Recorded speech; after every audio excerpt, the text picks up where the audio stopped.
নাভির ওপর বাঁ হাত, তার নিচে ডান হাত, দুই পায়ের মাঝে যার যার মাথা ঠেকবে না পাটাকে একটু ছাড়িয়ে নাও, একটু ফাঁকা করে নাও, দেখো অলরেডি মাথা ঠেকে যাবে। চলো শ্বাস সাথে সাথে ঝুঁকবো,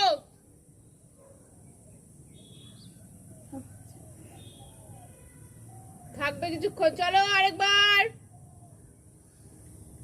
একটু পা দুটোকেই খোলো, দুটোকেই খোলো। হ্যাঁ এবার এবার ঝুঁকো। আমার এটা ভালোভাবে ঠিক আছে, পেট এত বেড়ে গেছে না। চলো চলো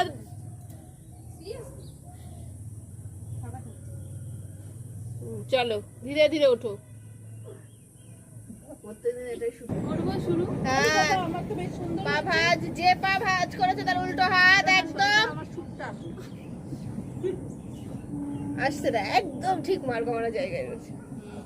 চলো টান দেবো বডিতে। ওই কাকিমার কি হচ্ছে, পাটা এই দুটো এক জায়গায় লেগে থাকবে।